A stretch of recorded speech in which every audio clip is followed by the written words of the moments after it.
Olá, tudo bem? Vamos para mais um episódio do podcast Cienge, o podcast da construção. Hoje vamos falar sobre um tema que, apesar de não ser o tema central da construção, ele se tornou o tema central.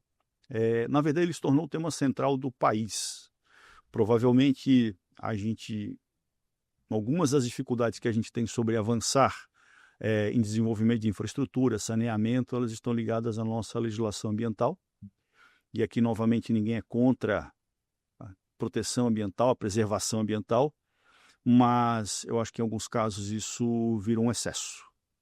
E há muito tempo tramitava no Congresso, né, uma discussão sobre uma revisão ou uma lei geral. Nós tivemos aí, nesse ano, a aprovação pelo Congresso dessa lei, tivemos a apreciação e a promulgação da lei.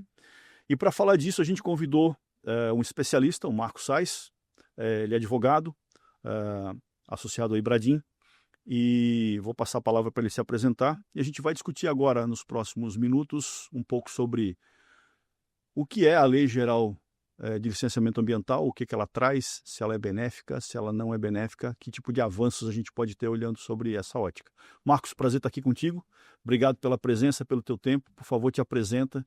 E aí eu já vou soltar umas 2 ou 3 perguntas difíceis para ti. Assim que é bom começar já nesse giro, né, Fabrício? Primeiramente, muito obrigado pelo convite, uma alegria, um convite seu, um convite do Cienge para a gente conversar sobre esse assunto tão importante, como você bem ressaltou.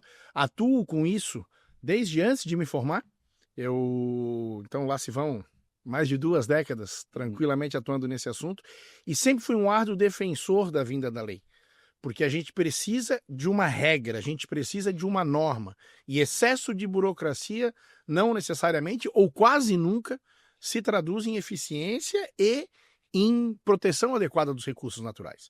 Né? Então, quando a gente fala de licenciamento, a gente está falando da forma correta de usar esses recursos naturais.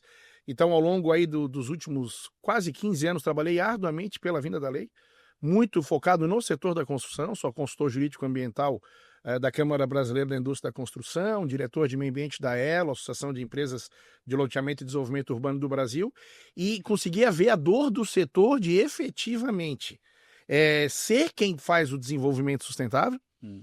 Quando a gente vê nas próprias cidades, né, quem faz o desenvolvimento sustentável, quando o loteador vai fazer um loteamento numa área de expansão, ele tem que levar a rodovia, ele tem que levar a rede pública, ele tem que levar o saneamento, como você já bem falou. Se a gente pega um exemplo de São Paulo, por exemplo, quem faz descontaminação de áreas contaminadas é a construção civil. Né? Outros países têm fundos, a própria indústria que um dia poluiu tem que recolher um percentual do seu faturamento para isso. No Brasil não, é a construção civil que olha, faz conta e acaba trazendo, né, essa sustentabilidade e esse desenvolvimento sustentável. Então, sentindo essa dor do setor, que a gente trabalhou muito arduamente para a aprovação da lei. E antes das tuas perguntas difíceis, já dizendo, né, a lei vai resolver tudo? Não, mas ela é um bom começo. Né? Com certeza, ter regra do jogo é um bom começo. Senão, né, a gente já tem tanto risco no Brasil, o empreendedor já é um herói, né, para conseguir empreender no nosso país, o investidor de fora, quando vem aqui, tem dificuldade de entender em várias áreas, a nossa questão tributária, que é outro tema tão em pauta hoje da reforma, e também a questão ambiental.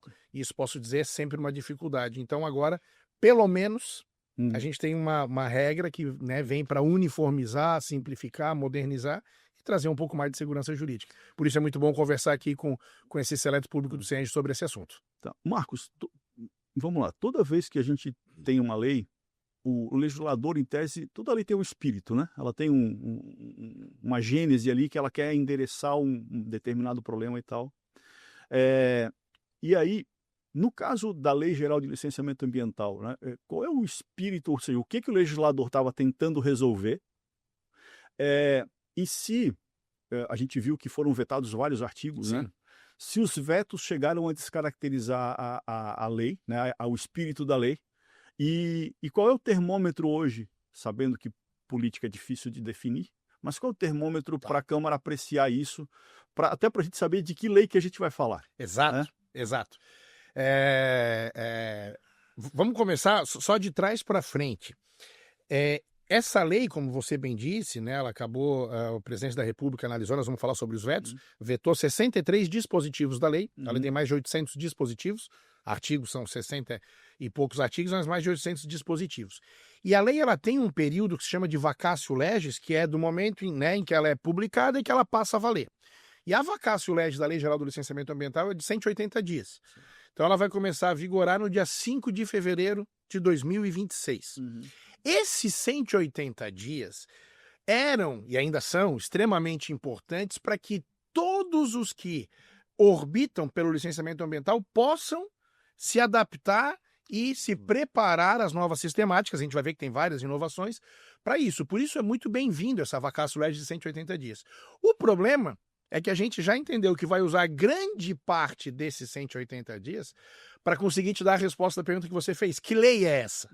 Porque então vamos lá, só fazendo uma rápida retrospectiva para quem está nos assistindo entender. Em 2004 surge esse projeto de lei na Câmara dos Deputados e na exposição de motivos, é legal a gente lá olhar e falar o seguinte, já passou do tempo de ter uma lei geral do licenciamento ambiental, porque, pasmem, no nosso país nós temos mais de 50 mil normas, só no âmbito dos estados e dos municípios, tratando sobre questão ambiental. Mas nós não tínhamos uma lei geral de licenciamento. Então, cada estado tinha um regramento, e com o advento da Lei Complementar 140 lá de 2011, que regulamentou as competências, muitos municípios passaram a licenciar. Então, por exemplo, um empreendedor que licencia em mais de um município ou em mais de um estado, quando ele terminava de fazer um licenciamento, ele pensava, bom, passei por esse processo, aprendi a fazer. Ele ia para um outro lugar, ele vê que ele não tinha aprendido a fazer, tinha que começar de novo. Então, isso também gerava uma guerra ambiental. Venha para cá, que aqui é mais fácil licenciar. Venha para o meu estado, que se apresenta um EIA-RIMA, já ganha licença prévia, participa de um leilão de energia, e se ganhar, a gente te dá o EIA, né, te dá a licença depois. Quer dizer, um absurdo. Quem criou as fronteiras foi o ser humano, não o meio ambiente. Então, não é porque eu estou desse lado do rio que é de um jeito, eu estou daquele lado da fronteira de outro jeito. Bom, então isso nós estamos falando que a lei está saindo já com um déficit aí de uns 20 anos. Por quê? Porque nós tínhamos duas resoluções do Conselho Nacional do Meio Ambiente que regravam, minimamente, mas regravam em âmbito nacional, o licenciamento ambiental. A 01 de 1986, vai completar 40 anos ano que vem, e a 237 de 97. Então a primeira coisa que você já vê, absolutamente defasado. Num mundo, quando essas normas foram feitas, não existia podcast, porque não existia internet, né? Então, a gente saúda a vinda por esse motivo. A tramitação nas casas legislativas foi morosa, por óbvio, precisa de muita vontade política para se fazer uma lei tratando de meio ambiente, de todos os envolvidos, e a lei finalmente foi aprovada em 2019 na Câmara. Teve algumas relatorias, destaca a relatoria do deputado Kim Kataguiri, que fez 4 versões da lei, fez 9 audiências públicas, a gente pôde participar e transformou um dia o plenário da Câmara em comissão geral, que é o único momento em que não parlamentares podem usar a tribuna para falar sobre um assunto que são especialistas. Fomos lá, defendemos a lei nesse momento, e ela foi aprovada depois sob a relatoria do deputado Neri Geller, do Mato Grosso. Foi enviada para o Senado, no ano seguinte veio a pandemia. No Senado, quando foi distribuída, as audiências públicas já foram na modalidade virtual, que ainda não tinha regulamento para fazer audiência pública de licenciamento ambiental de forma virtual, então mostrando como precisava, né, de uma modernização. E aí, como você bem disse na abertura do programa, recentemente foi aprovada no Senado. Aí você me perguntar da lei, se ela descaracterizou com os vetos. Eu começaria dizendo que no Senado ela teve 32 emendas. Essas emendas, quando voltou para a Câmara para analisar, a Câmara aceitou, acatou 29 das 32 integralmente, 2 parcialmente e negou apenas uma. Então a lei, se você me perguntar, ela está de fácil compreensão? Não. Ela é uma lei que os artigos acabam tendo muitos parágrafos, muitos incisos, muitas alíneas, então fica difícil para quem não é operador. Para o operador de direito já é difícil, para quem não é operador, e ela é uma lei voltada para a parte técnica. Aqui eu queria só dizer, e com isso encerra essa primeira fala, depois a gente pode tratar especificamente dos vetos. Hoje, há um protagonismo, e tem um lugar de fala pela minha formação jurídica, há um protagonismo no licenciamento muito forte da área jurídica judicial. Se você vai olhar, todo o grande projeto, ou a maioria, acaba tendo uma judicialização, inquéritos civis, um acompanhamento muito forte. Por que isso acontece? Porque o regulamento é ruim. E se num licenciamento ambiental, que é algo eminentemente técnico, há um protagonismo jurídico judicial, algum equívoco existe. Por isso eu não consigo entender as críticas de uma norma que vem para uniformizar, simplificar e modernizar o licenciamento ambiental. Com uma regra clara, cabe, por exemplo, ao Ministério Público ser fiscal dessa lei, ver se ela está sendo bem aplicada ou não. E caberá ao juiz, sabendo a regra do jogo, caso seja levado ao órgão judiciário, julgar isso. Hoje é muito difícil, porque você nunca sabe qual das 50 mil normas vai se utilizar. E também existe muita confusão entre o que é técnico e o que é processual, né? Exato. Tanto o Ministério Público quanto o Judiciário acabam entrando em questões embaralhadas ali entre processuais e técnicas, até porque não tem processo bem definido. Exato. Eu vou dar um exemplo que eu me coloco sempre, né, no lugar de um juiz. Imagina a seguinte situação: um EIA-RIMA para licenciar um porto, algo que a gente trabalha muito no escritório. É um EIA-RIMA absolutamente complexo. Né? Você tem o diagnóstico do meio físico, do meio biótico, do meio socioeconômico. Do meio físico você fala de hidrodinâmica costeira, você fala de toda a fauna marinha, toda essa questão, a supressão de vegetação e o impacto socioeconômico nisso. Alguém formado em direito tem a plena capacidade de avaliar tudo isso? Com certeza não. Imagina já essa dificuldade inerente à própria situação, essa absoluta especialização, e a gente vê isso hoje acontecendo muito, né? Também no mundo do direito, e o juiz tem que ser senhor sobre todos aqueles assuntos. Agora imagina isso já, essa dificuldade que ao natural já existe. Se uma questão foi judicializada, porque muitas vezes a consultoria do empreendedor disse A, a consultoria técnica do Ministério Público, do órgão ambiental disse B, o corpo técnico do Ministério Público disse C, e alguém formado em direito tem que decidir isso. Então, a vinda de, no mínimo, uma lei processual, para entender se formalmente isso tudo aconteceu, é medida que tem que realmente, né, aplaudir e começar. E isso que eu quero muito, Fabrício, e dizia nas palestras quando eu falava da necessidade da vinda da lei, e agora participando de muitos eventos, falando sobre os efeitos da lei. Que bom que a gente pode começar a conversar sobre os efeitos da lei. E aí, se você quiser, a gente pode falar desse emaranhado que ficou agora com os vetos, medida provisória, e o projeto de lei que o Executivo mandou para a Câmara. Eu quero seguir na linha seguinte: a gente está vindo, né, a gênese da lei, por que ela aconteceu, qual é o objetivo dela. Agora, antes de a gente entrar um pouco mais na aplicação da lei, eu queria entender esse ponto dos vetos. Aquilo que foi vetado, até que ponto o que foi vetado, né, poderá ser derrubado, porque tem essa chance da derrubada do veto. Isso tem um custo político. Vetar tem um custo político, derrubar tem um custo político, né? Exato. E depois, ao final, né, obviamente fazendo o exercício aqui de imaginação, qual é a lei que a gente vai ter ao final de 180 dias, para daí a gente começar a entrar? Eu queria entrar um pouco nos benefícios estruturais da lei. Perfeito. Porque a lei, acho que ela endereça bem, por exemplo, a questão de saneamento. Ela tem uma prerrogativa forte para saneamento. Ela tem prerrogativas para infraestrutura, né? Porque, no fim do dia, a construção civil, a incorporação, ela é uma atividade que eu chamo de meio. Ela vai a reboque das outras coisas, né? Os empreendimentos estruturantes levam desenvolvimento, e a construção civil vai a reboque daquilo ali. Se a economia vai bem, a gente vai bem. Se a economia vai mal, a gente vai mal. Então, eu queria, antes de chegar propriamente dito na nossa atividade específica, e fazendo esse cenário de cima para baixo. Então, agora eu queria ver o seguinte, cara, houveram os vetos. O que deve acontecer agora com vetos, talvez derrubadas de vetos, e qual é o sumário da lei que vai para o jogo? Não sei. Imagina. Mas vamos fazer esse exercício de imaginação que dá para ser feito, sim. Vamos lá. Como eu disse, a lei tem mais de 800 dispositivos. Houve os 63 vetos. No mesmo momento, o Executivo faz uma medida provisória para dar efetividade à chamada licença ambiental especial. Depois a gente pode aprofundar a LAI, que é uma criação para o nosso país, existe em outros países, vários outros, mas para o nosso país é uma criação que vem agora com a lei, que é uma licença monofásica para projetos que tenham relevância, relevância, projetos estruturantes, como a gente falou. Então vamos lá, teve os vetos, teve a medida provisória para dar efetividade para uma licença. E o Poder Executivo, como muito do que ele vetou deixa a lei sem nexo, isso eu já te adianto, do jeito que ela está hoje, quem abrir no site lá do Planalto, Lei 15.190, tudo que você vê vetado, tem coisa ali que ficou absolutamente sem aplicação. Por exemplo, a participação das autoridades envolvidas, que é algo muito relevante. IFAM, FUNAI, Fundação Palmares, ICMBio. Hoje, este regramento tem coisas ali que efetivamente estão faltando. O que o Executivo fez? Com os vetos, ele manda esse novo projeto de lei e fala, se vocês aprovarem isso aqui, a lei volta a ter nexo.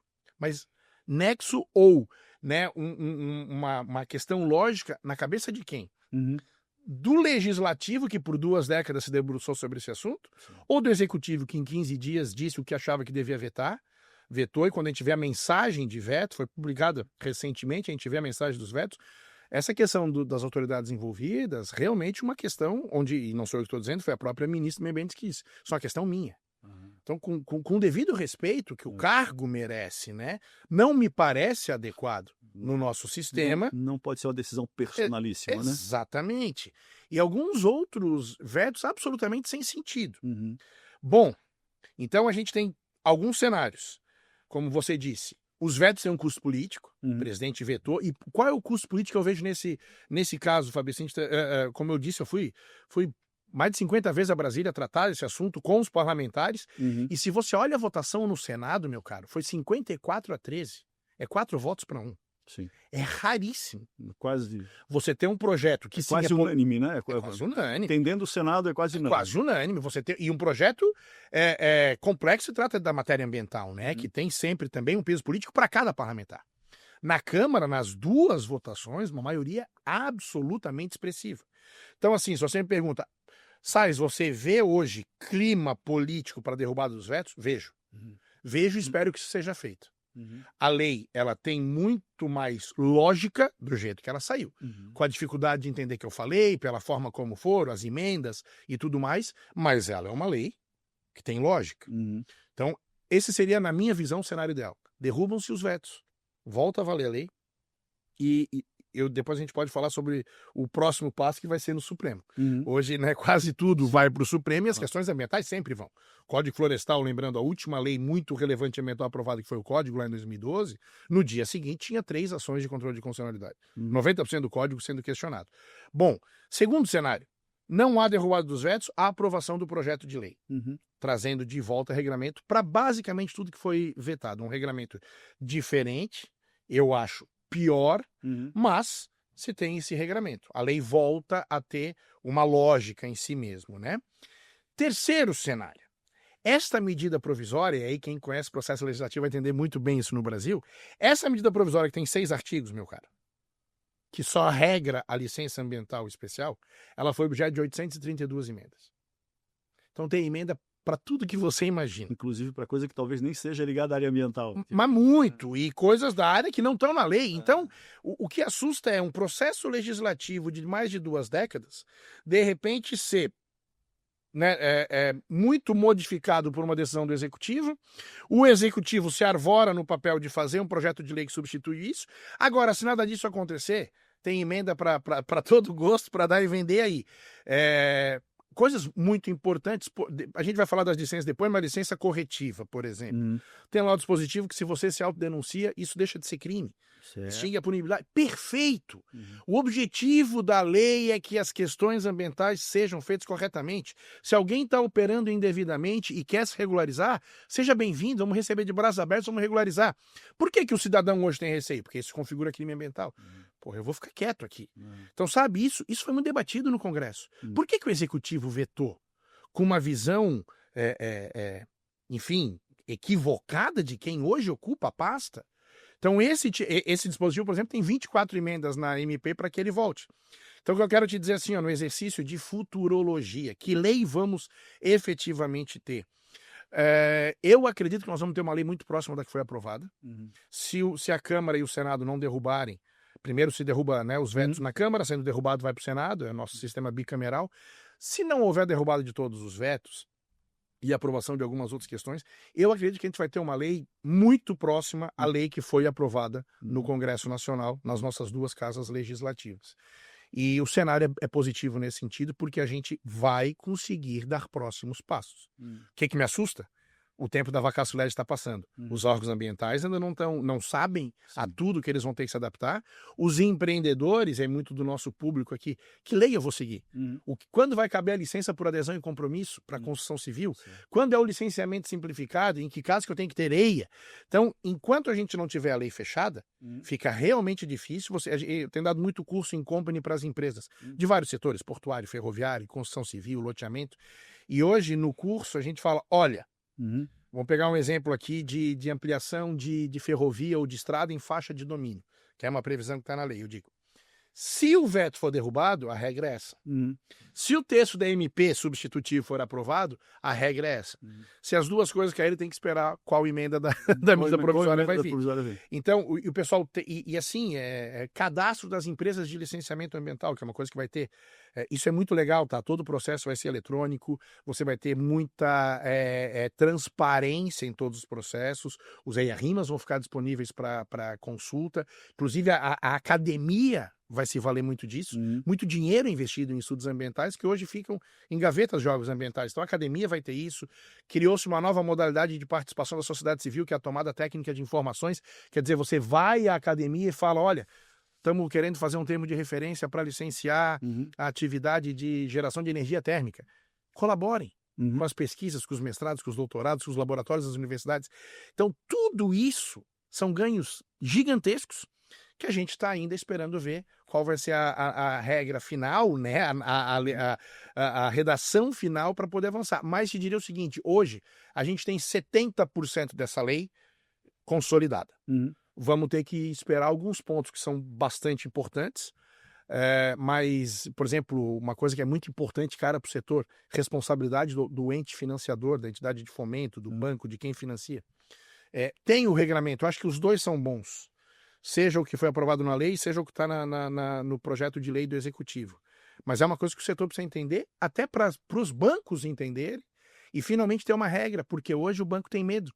Ele financia, acontece um problema, se ele vai ter a responsabilidade solidária, exato, que é a responsabilidade civil ambiental, né?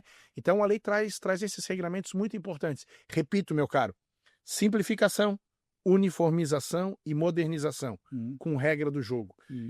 Quem não defende isso, gosta do limbo que está hoje em dia. Sim. Por algum motivo que eu posso imaginar, mas não posso afirmar. Então, que a gente caminhe por um caminho, né, mais claro, mais reto e sem ser tão tortuoso. É verdade dizer que a lei ela teve um olhar aí mais direcionado para infraestrutura, para obras maiores? Vamos lá. Quase por, assim, vamos falar um pouquinho de competência para licenciar, né? A gente tem no Brasil licenciamentos que competem ao órgão federal, que é o IBAMA, licenciamentos que competem aos órgãos estaduais de meio ambiente, né, dos estados e do Distrito Federal, e órgãos que competem aos municípios. Muitas vezes, e até pelos municípios, né, muitas vezes não terem tantas condições, eles não se habilitam, eles não querem licenciar tudo, porque EIA-RIMA e tudo mais. E tem a Lei Complementar 140, ela é regulamentada por um decreto, 8437 de 2015, que algumas tipologias, portos, ferrovias, estradas, geração de energia, essas são licenciadas pela União. Então a União habitualmente licencia projetos de maior impacto. Então, e aí o Ministério do Meio Ambiente, IBAMA, ao trabalhar na lei, eles estão olhando muito o licenciamento deles. Nesse sentido, sim, o EIA-RIMA foi muito bem regulamentado e algumas tipologias são bem regradas. Agora, afirmar que a lei só fez isso não é uma afirmação correta. Por quê? Porque a lei trouxe muita simplificação. Hoje você tem licenciamento ambiental simplificado, você tem aglutinação de licenças, licença prévia de instalação, licença de instalação e de operação, e você tem, que a gente pode conversar um pouco mais detidamente, um regramento em âmbito nacional para licença por adesão e compromisso, a LAC. Isso é importante para o telespectador saber. A lei ela é aplicada à União, aos estados e aos municípios, tá? Por isso que eu falo da uniformização. Não vai mais poder ter regra em Santa Catarina, diferente do Paraná, diferente de São Paulo, e em Ubatuba, diferente de Itajaí. Você vai ter que ter o licenciamento ocorrendo sempre da mesma forma, o que, de novo, eu vejo como um grande ganho. A gente que, na verdade, vem, né, de fora da área ambiental, a impressão que a gente tinha é que o licenciamento ambiental, o original, o que a gente fazia, cartorário, ele foi muito desenhado para licenciamento de fábrica, porque eu tenho, né, uma licença provisória, eu tenho uma de instalação e eu tenho uma de operação, né? Então, se opera num prédio... um prédio não opera nada, um prédio ele é habitado, né? E aí a gente sempre ficou com o sentimento de distorção, né? Porque eu vou licenciar uma estrada, não tem uma operação. Uma estrada ela tem um uso, mas não é necessariamente uma operação, né? Um prédio ele tem uma habitação, ele não é necessariamente uma operação, né? Então E a princípio, assim, olhando a lei, me parece que ela foi mais atualizada, Uhum. né, trazendo avanços nesse sentido de que eu tenho processos diferentes e etapas diferentes dependendo do tipo de coisa que eu vou licenciar, né.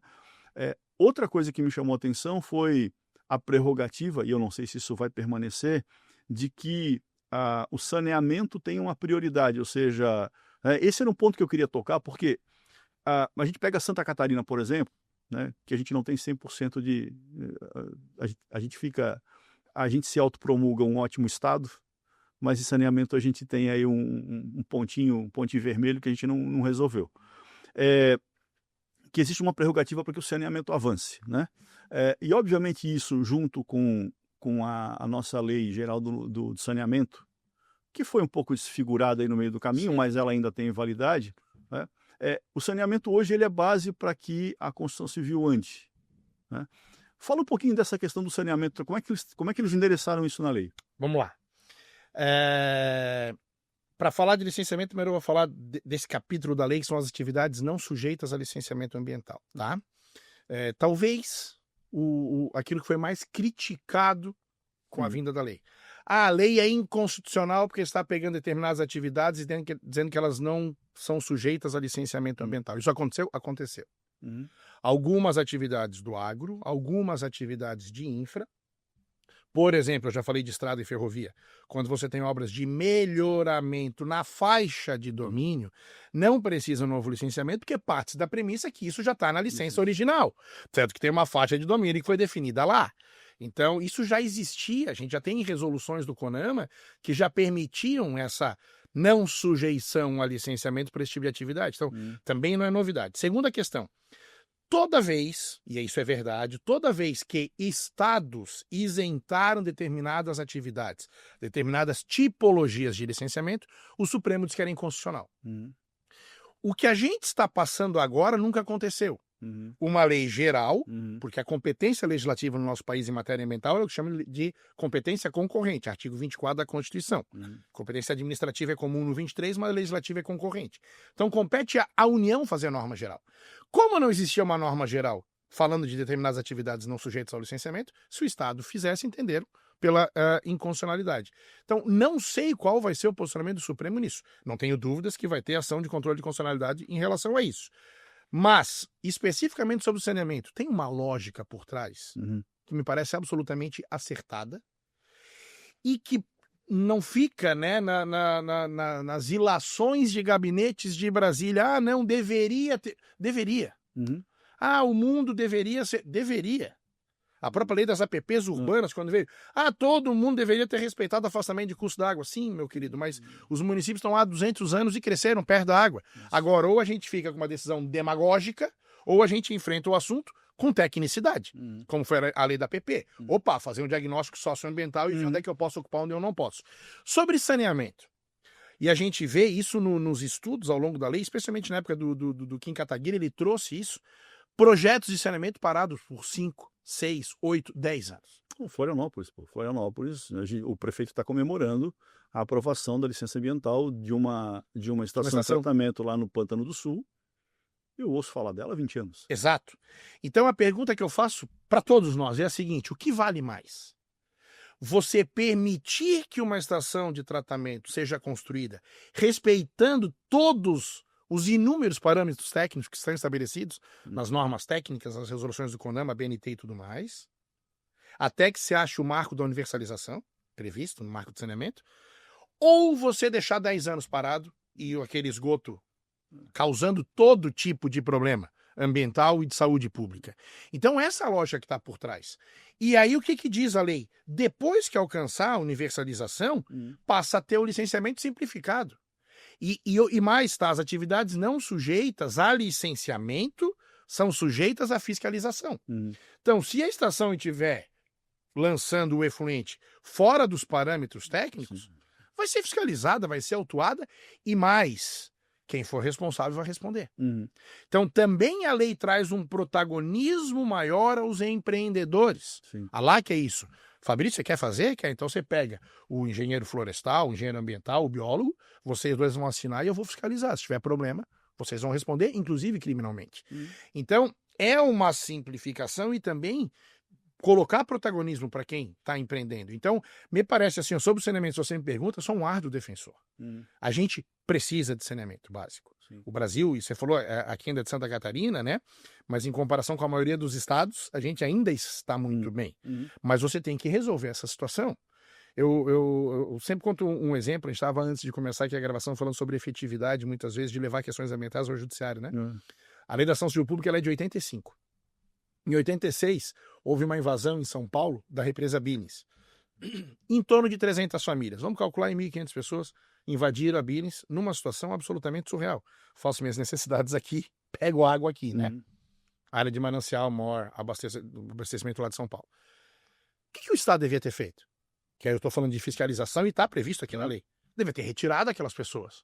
Igual se alguém aqui em Florianópolis ocupa o Papaquara ou qualquer outra área que seja uma APP que não deveria ser ocupada. Retira as pessoas, faz projeto de moradia, enfim. É outro, aí muda de secretaria, né? Vai para a parte social. Não, entraram com uma ação civil pública, com o Ministério Público. Belíssima ação. Em 2006 foi julgada no STJ, 20 anos depois. Em se tratando de ACP ambiental, até que chegar primeiro grau, TJ e STJ em 20 anos foi rápido. O que disse o Superior Tribunal de Justiça com muito acerto?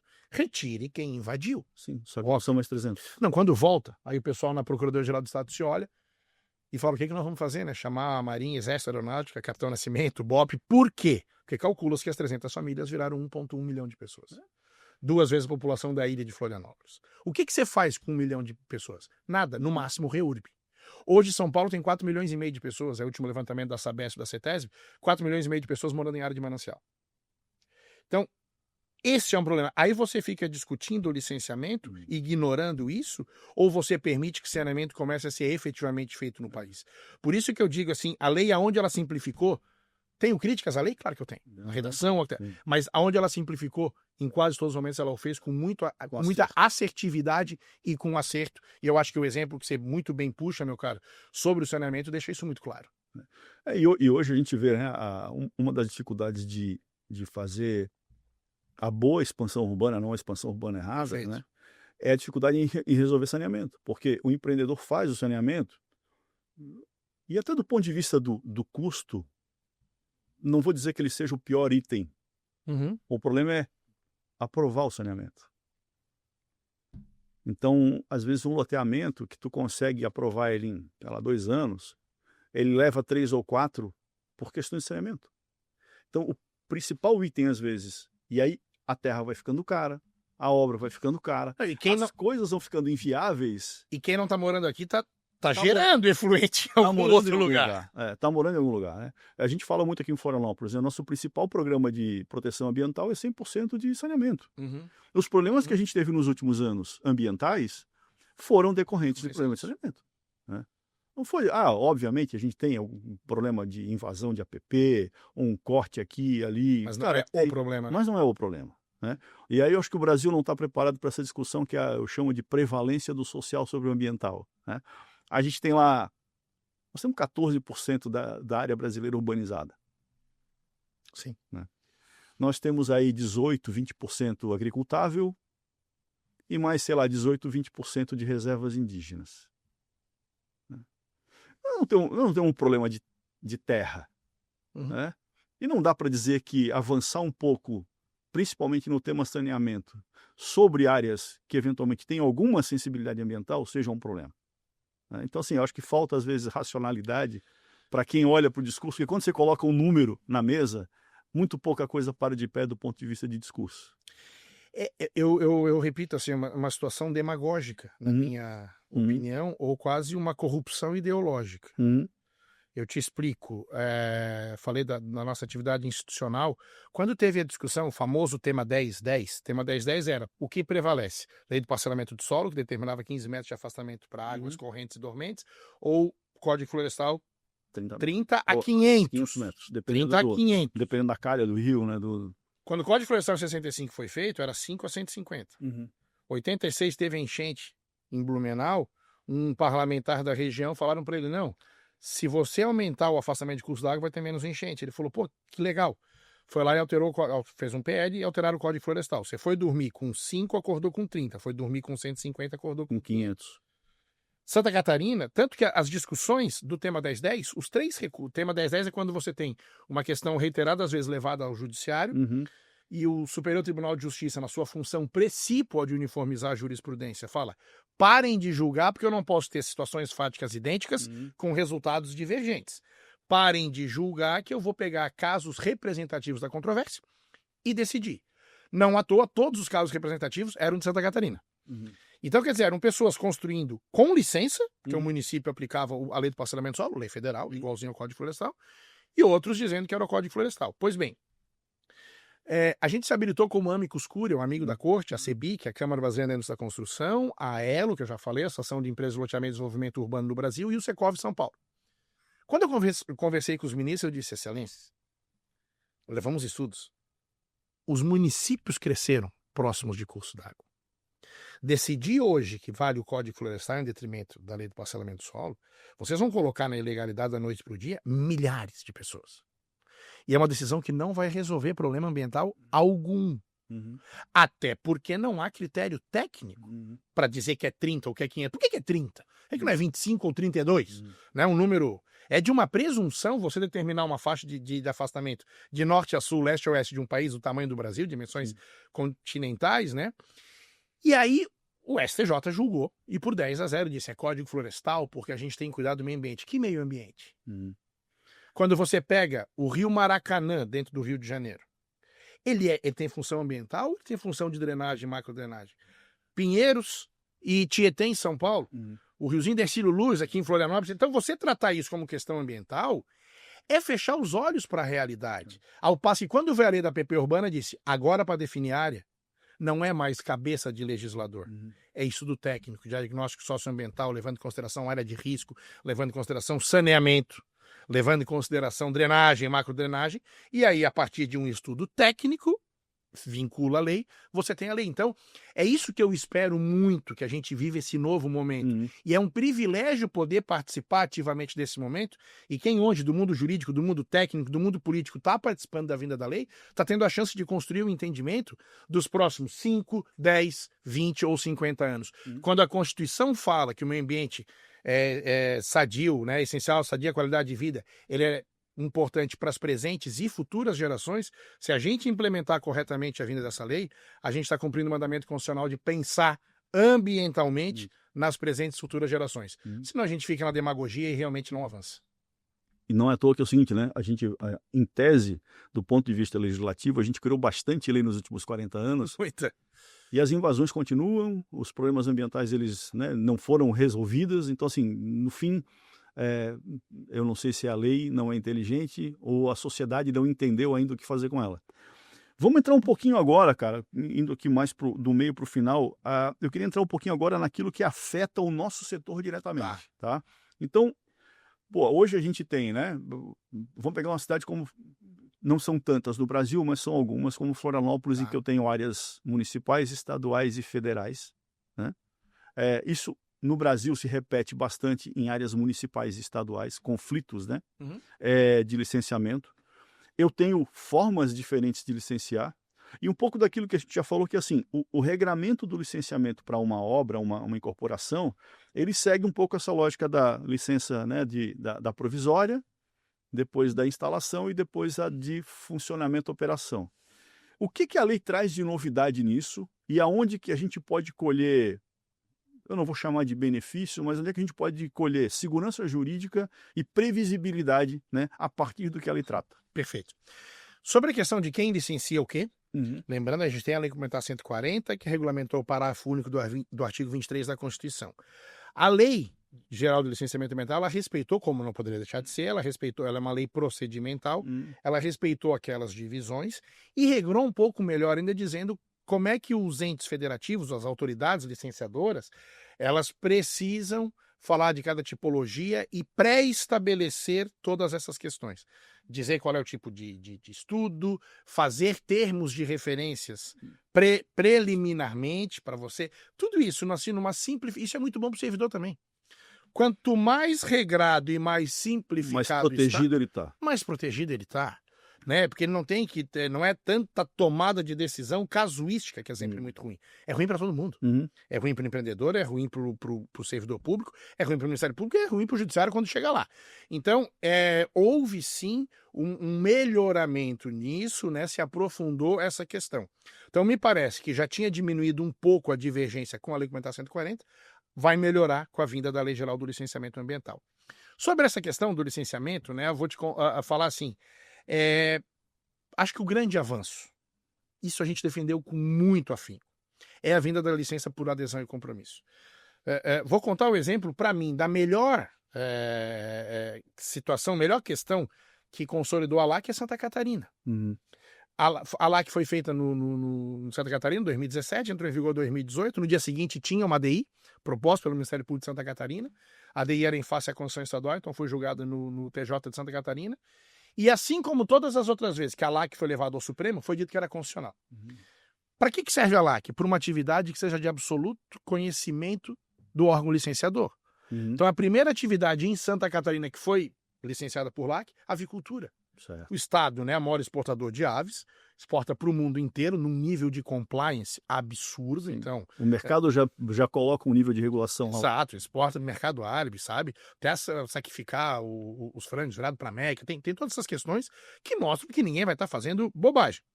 O Estado dava mais de 3 mil licenças por ano. Pensa, você tem que vir, pede, vai para casa, faz o estudo, volta, apresenta. Essa burocracia que não trazia efetividade. Então, o Estado, ele de antemão fez e falou assim, ó, aqui está a lista de exigências que você tem cumprido, as condicionantes. Fabrício, você topa? Topa. Então, vem você, outro engenheiro, assina, adere à sistemática, firma um compromisso, sai com a tua licença, vai operar. Não é autolicenciamento. É eficiência no licenciamento de algo que já é conhecido. Nesse setor, a construção civil com certeza vai se beneficiar. Então, você pega Florianópolis. Você tem uma coisa que os órgãos aqui sabem licenciar, a construção civil. Então, você vai poder fazer esse regulamento prévio para a construção civil e dar o protagonismo para o empreendedor. Amigão, você vai ter que cumprir.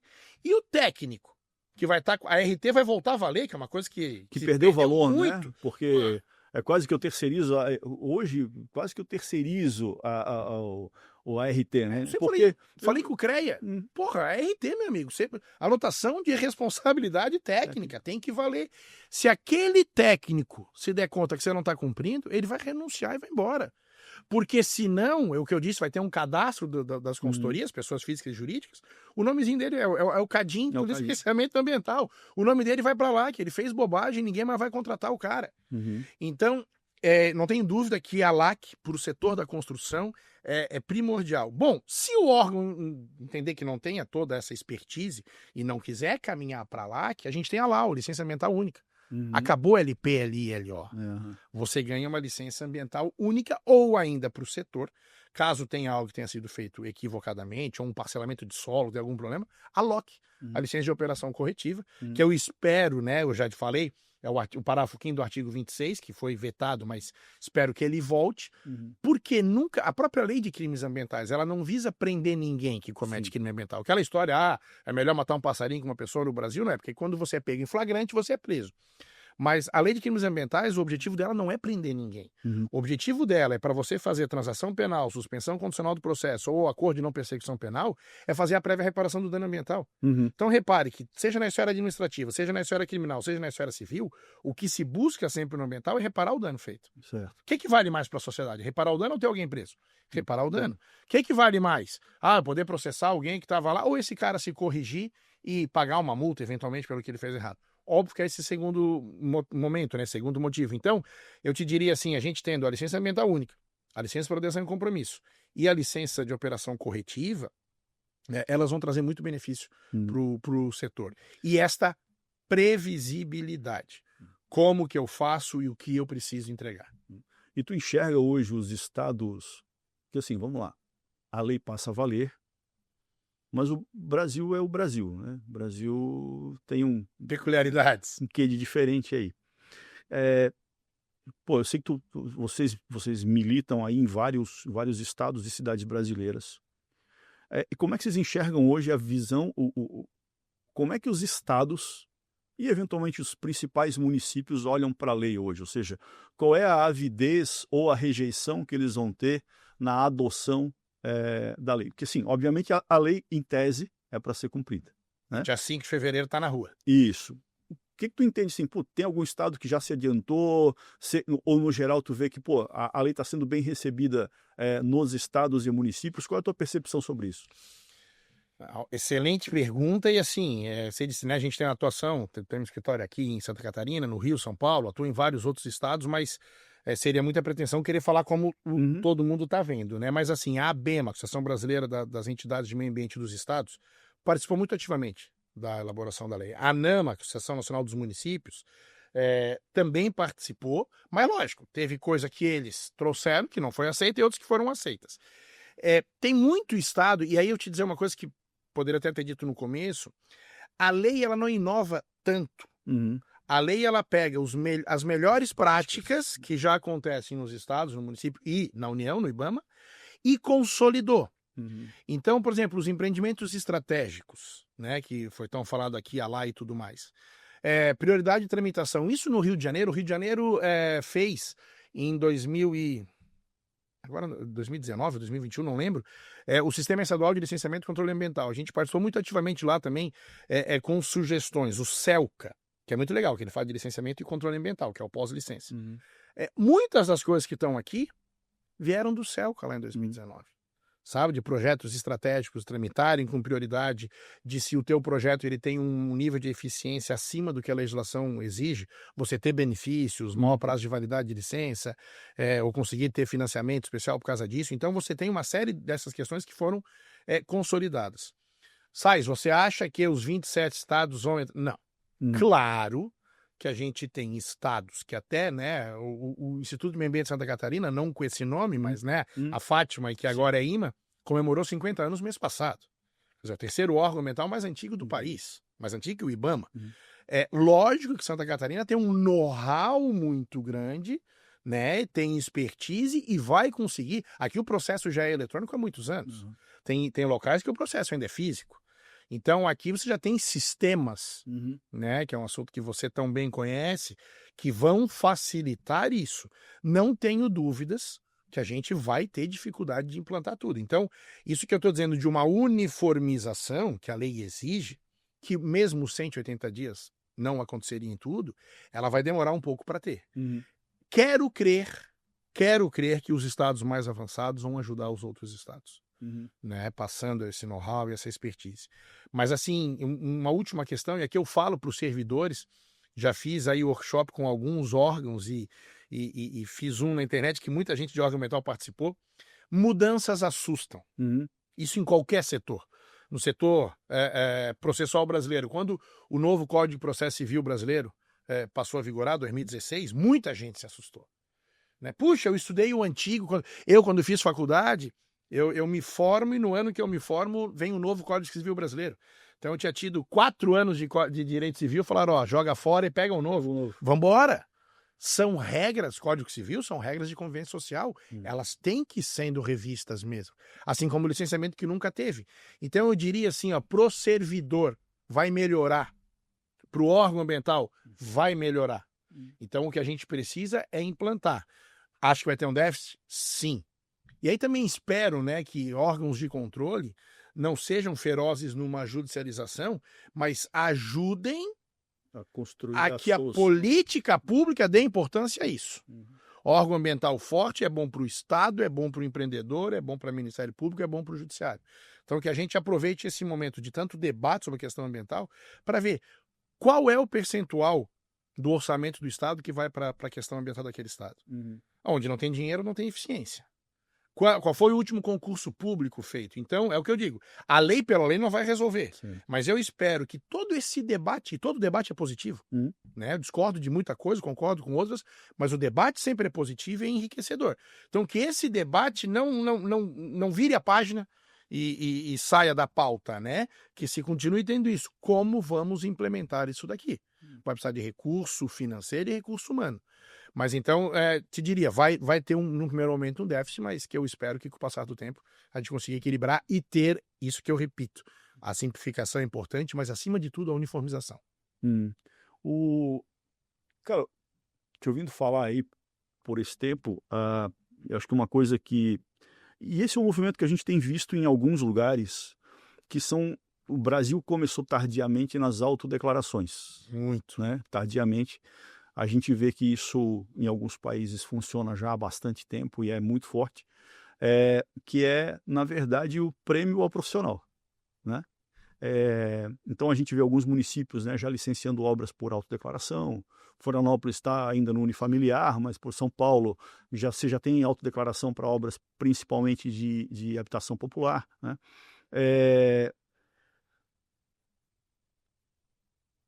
A lei, pelo que eu estou vendo, ela vai também nessa direção de premiar o bom profissional, né?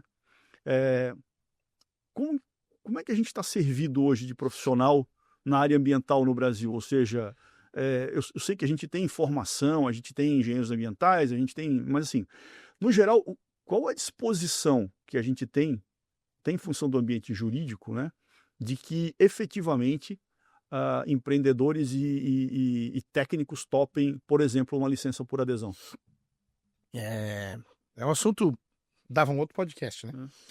Mas eu vou te dar exemplo que eu sei de empresas grandes em estados onde já existe LAC, que optaram por não fazer o seu licenciamento por LAC, por entender que não estavam prontos. Por entender que não havia, por parte da presidência da empresa, da diretoria de meio ambiente, enfim, alguém que falasse, beleza, eu boto meu CPF aqui. Então, o que mostra maturidade e o que mostra, acima de tudo, especialmente para as críticas, que esse chamado autolicenciamento, que é o licenciamento por adesão e compromisso, não é uma brincadeira. Eu repito, você fazê-lo e não cumprir o que foi determinado é crime. Você pode ser multado, você pode ter uma ação civil pública para reparar o dano, ser condenado por dano moral, e crime. E mais, o consultor vai lá, o consultor e o empreendedor vão lá para o cadastro, para o CADIM da consultoria ambiental. Então, eu te diria o seguinte... Hoje, eu entendo a angústia e a dificuldade das consultorias, porque entender a parte jurídica do licenciamento é muito difícil. E aqui fica uma questão que eu sempre digo em sala de aula, em curso, em palestra. Quem é do mundo jurídico, quer trabalhar com o meio ambiente, tem que entender da questão técnica ambiental. Mas não se mete a ser técnico ambiental. Não queira você classificar estágio estacional de vegetação e o que é solo de restinga e o que não é. Mas você que é biólogo, geólogo, engenheiro, também não queira interpretar a norma como você acha que ela deve ser. Então, é uma engrenagem onde as duas partes são importantes e que, para as consultorias, vai melhorar. Primeiro, é isso. Vão ter que estudar a lei. Vão ter que estudar. Vão ter que saber essa sistemática e essa forma. Está muito melhor regulamentado. Tem muito menos discricionariedade do que existia, o que é bom para o servidor e para o consultor. Segunda questão, fiquem felizes. Se vai ter o tal do CADIM, você vai começar a ter uma diferenciação do bom profissional e do mau profissional. Quando você for licenciar ou como consultor for aconselhar alguém, o conselheiro for no conselho da empresa e trouxerem a empresa X e ela tiver 3 denúncias, você vai dizer, cara, essa empresa não. Ou os caras são azarados pra caramba, fizeram tudo certo e 3 vezes deu zebra, ou... Então, eu queria dizer, é um novo momento. Mudança requer também essa disponibilidade de fazer a mudança, mas é o seguinte, o pessoal fala, estamos mudando o licenciamento ambiental brasileiro. Na verdade, pela primeira vez ele está sendo regrado. Uma pessoa me disse, por que tem que vir uma nova lei? Eu falei, só tiram nova, é lei. É lei. Tem que vir, porque senão é o mundo das portarias, né? Hoje, no mundo ambiental, portaria vale mais do que a Constituição. O nome portaria é sintomático. Esse ato chama portaria porque é o recado que ficava na portaria dos prédios, para dizer a hora que passa o lixo reciclável. É para isso, portaria não pode te impedir de entrar na tua casa. Portaria, instrução normativa, resolução, elas não podem fazer isso. Que bom que agora a gente tem lei. É o princípio da legalidade. Ele ainda existe no Brasil. Eu escrevi um artigo, Fabrício, sobre o princípio da legalidade na área ambiental, e eu começo o artigo dizendo o seguinte: direito ambiental é apaixonante, vírgula, mas ainda é direito. Tem que seguir o princípio da legalidade. Agora a gente pode. Não é bandeira, né? Não torcida, não é torcida. Pode ser. Na torcida eu posso. O Internacional é o melhor time do mundo e aqui em Florianópolis, por óbvio, o Avaí. E quem discordar de mim, se disser que o Flamengo é melhor que o Avaí, eu vou discordar. Aí eu posso. Mas na lei a gente não pode. Marcos, estamos aí há um bom tempo falando. Acho que daria para entrar agora, se quisesse desdobrar cada ponto da lei. mas eu acho que a gente tem que deixar isso um pouquinho para frente Quando para saber que lei que a gente vai ter, para poder entrar em alguns pontos específicos. Acho que a gente deve voltar aqui para depois entrar um pouco mais em cada tipificação de licenciamento e tal. Queria te agradecer pela aula e pelas explanações. Esse tema ambiental, ele é um tema que, no fim, né, ele deveria ser um tema concomitante, não do ponto de vista de importância, mas ele deveria andar ao lado do desenvolvimento econômico. No entanto, ele virou um freio, né? E eu acho que de forma errônea a gente acabou optando por isso, porque se você visita países que têm legislações mais avançadas, né, você vê as duas coisas conversando e procurando solução. E uma auxiliando a outra. Uma auxiliando a outra. Uma coisa importante, né? Eu participei aí do debate do plano diretor, de alguns já, e principalmente o de Florianópolis. E eu aprendi ao final do debate que a lei boa é a lei que media conflito, não a lei que cria conflito.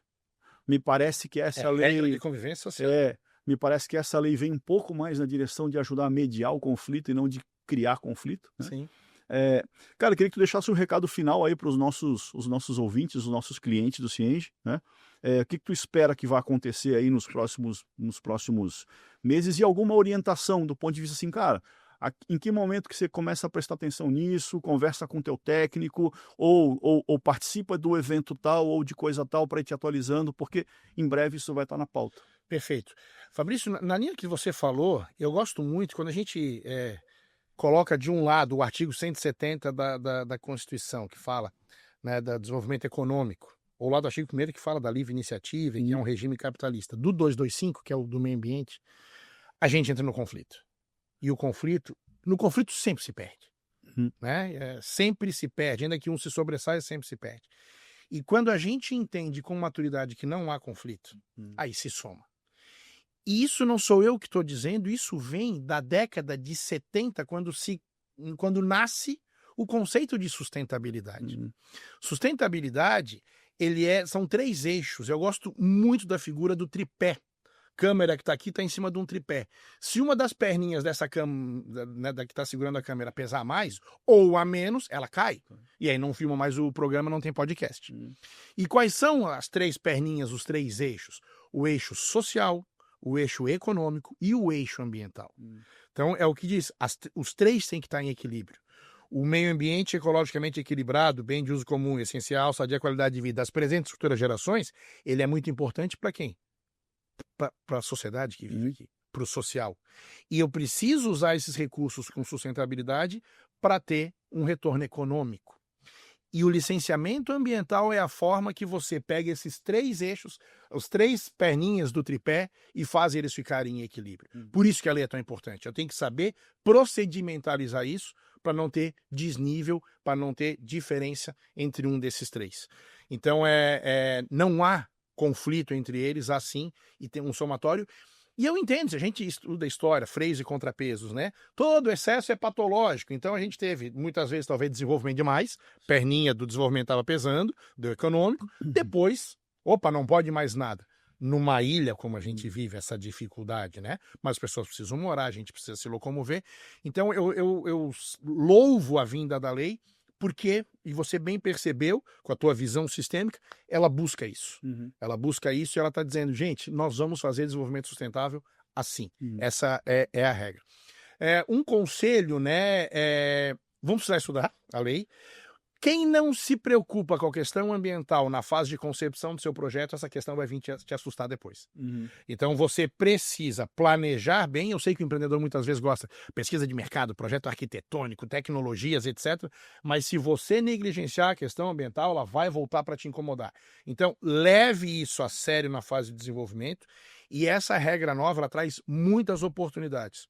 Se fizer correto, vai andar bem. Se for incorreto, vai andar mal. Estamos à completa disposição, né? A gente sabe do alcance, da importância do Cienge, para a gente voltar aqui ou fazer alguma oficina, alguma coisa, quando a gente tiver efetivamente a lei e puder cair na LAU, na LOC, na LAI, em todos os tipos de licença, nessas questões todas aí que vem, a parte de financiamento, muito importante, lá do artigo 54, como é que ficam as entidades de fomento, tudo isso muito importante, porque eu repito, 5 de fevereiro vai estar na rua. E a partir dali, se alguém fizer algo errado em relação a isso aqui, fica muito fácil para o fiscal da lei, e com acerto, conseguir te travar, que não é o objetivo de ninguém. Mas agradeço mais uma vez, bater papo nesse altíssimo nível é sempre muito bom, meu caro. Parabéns pela condução e pelo programa e pelo projeto todo. Obrigado, Marcos. Bom, pessoal, espero que tenha sido útil. A gente continua aqui com os temas relevantes para a construção. Temos reforma tributária, temos nova lei de licenciamento ambiental. A gente volta em breve com mais algum episódio de relevância e conteúdo para vocês. Grande abraço, Marcos. Muito obrigado. Até a próxima. Até. Esse foi o episódio de hoje. Aproveite para nos seguir no YouTube, Spotify e Cienge Comunidade. Espero você em mais um Cienge Podcast da Construção. Até mais!